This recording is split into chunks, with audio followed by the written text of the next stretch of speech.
Hello students, today we will discuss summary of Animal Farm.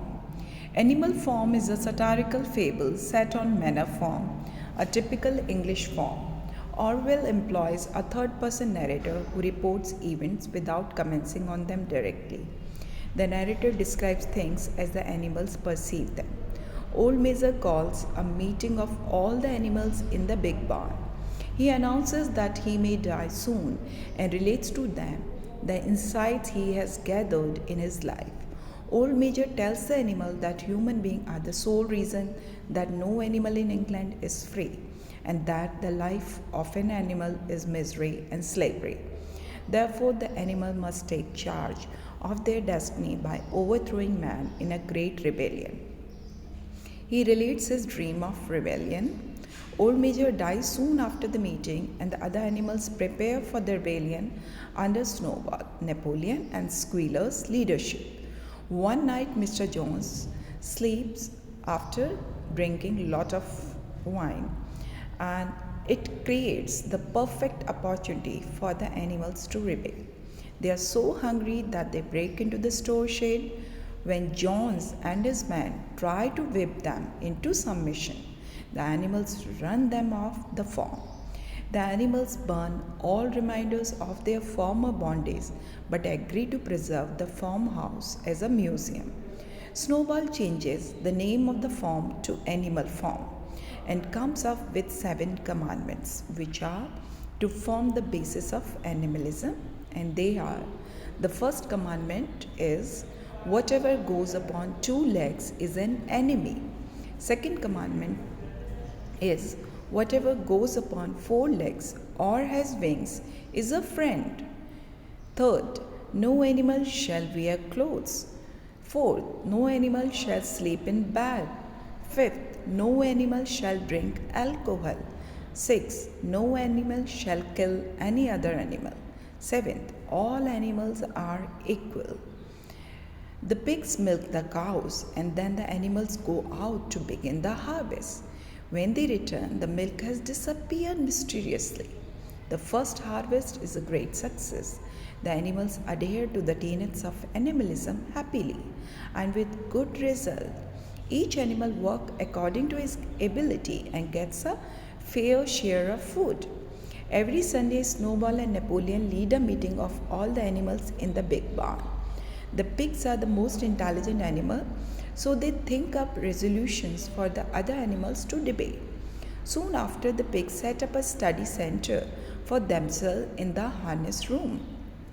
Snowball embarks on various campaigns for social and economic improvement. Napoleon opposes whatever Snowball does because most of the animals lack the intelligence to memorize the 7 commandments. Snowball reduces them to the single maxim: 4 legs good, 2 legs bad. The sheep take to chanting this at meeting. As time goes by, the pigs increase their control over the animals and award themselves increasing privileges. They quell the animals' question and protest by threatening Mr. Jones' return.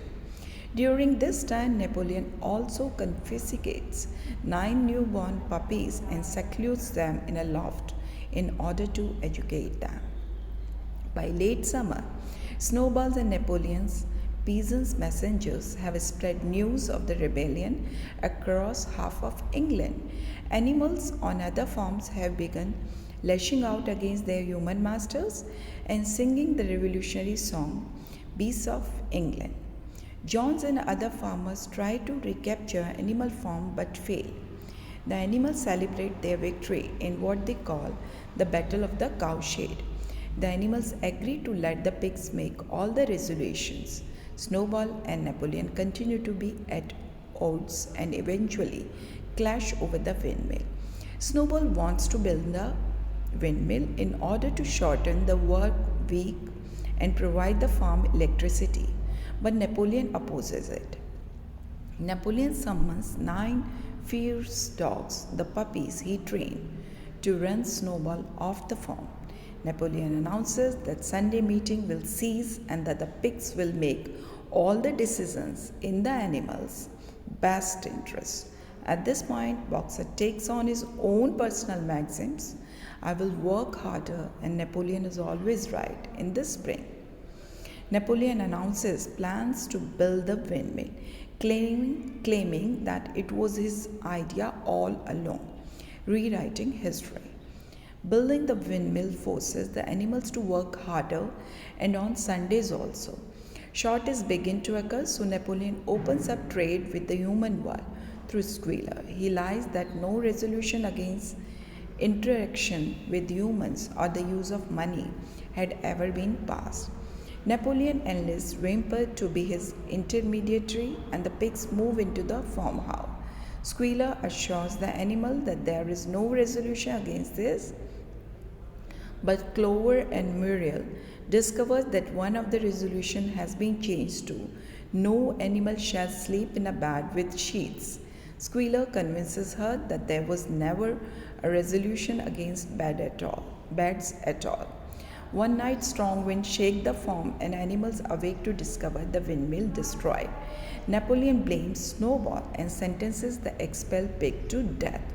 In the winter, as conditions become worse on Animal Farm, Napoleon deceives the human world into thinking Animal Farm is prospering. He signs a contract for a quota of 400 eggs per week, inciting a hen rebellion that results in several deaths. Around the same time, Napoleon begins negotiating with Frederick and Pilkington to sell Animal Farm's store of timber.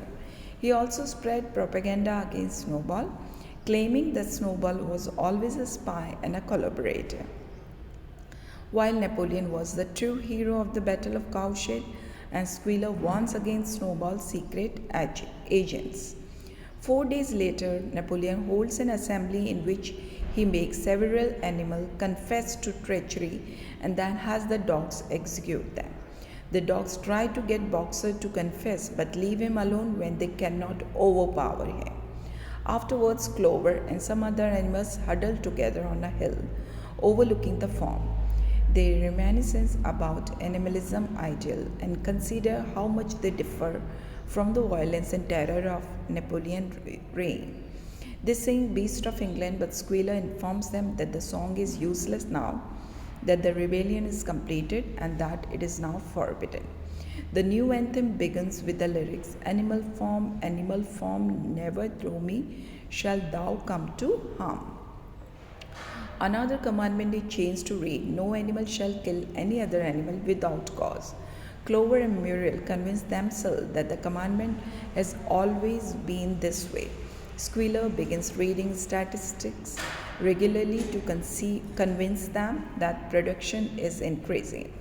Napoleon seldom appears in public. The animals now call them our leader, Comrade Napoleon.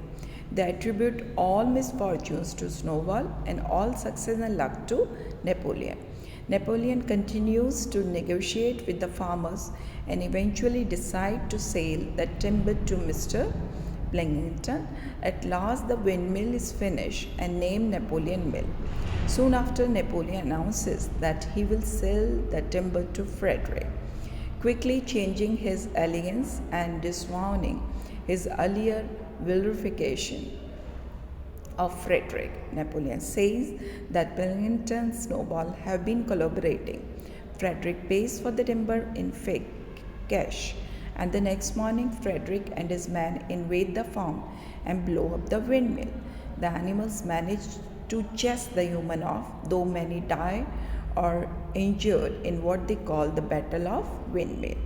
After the battle, the pig discover a case of whiskey in the farmhouse. They drink to excess, and soon Squealer reports that Napoleon is dying, and as his last action has made the consumption of alcohol punishable by death.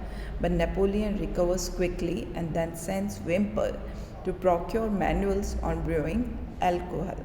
Squealer changes another commandment, no animal shall drink alcohol to excess. Napoleon plans to build a schoolhouse for the 31 young pigs he has parented. Towards the end of the winter, Napoleon begins increasing propaganda to distract the animals from inequality and hardship. He creates special spontaneous demonstration in which the animals march around and celebrate their triumphs. In April, Napoleon declares the farm a republic and is elected unanimously as president. The animals continue to work feverishly. Most of all, Boxer. One day, Boxer collapses while overexerting himself. Napoleon promises to send him to the veterinarian in Wellington. A few days later, a horse slaughterer takes Boxer away in his van. The animals are none the wiser until Benjamin reaches the lettering on the side of van. A few days later, Squealer reports that Boxer died in the hospital despite receiving the best possible care. He claims that Boxer's last words glorified animal form and Napoleon. He also claimed that the van belongs to the veterinarian who recently bought it from the horse slaughterer and had not yet managed to paint over the lettering. Napoleon promises to honor Boxer with a special banquet, but the pigs use the money from his slaughterer to buy a case of whiskey, which they drink on the day appointed for the banquet. Years go by, and though animal farm's population has increased, only a few animals that remember the rebellion remain. Conditions are still harsh. Despite technological improvements, the pigs and dogs continue to do manual labor instead devoting themselves to organizational work. One day, Squealer takes the sheep out to a deserted pasture where he says he is teaching them a song. On the day the sheep return, the pigs walk around the yard on their hind legs as the sheep chant, "Four legs good, two legs better." The other animals are horrified. Clover consults the barn wall again.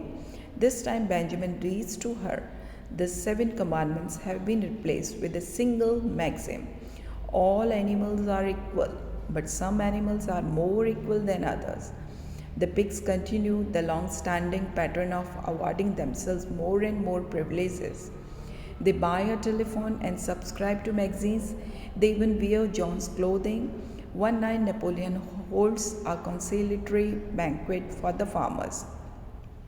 Pilkington makes a speech in which he says he wants to evaluate animal farm's long work hours and low rations. Napoleon announces that the farm will be called Manor Farm again. The animals will call each other comrade no longer, and they no longer will march ceremoniously past old Major's skull, a practice he denies understanding. He also declares that the farm's flag will be plain green, devoid of the symbols of the rebellion, as the animals peer through the window to watch the humans and pigs play poker. They cannot distinguish between pigs and man. Thank you.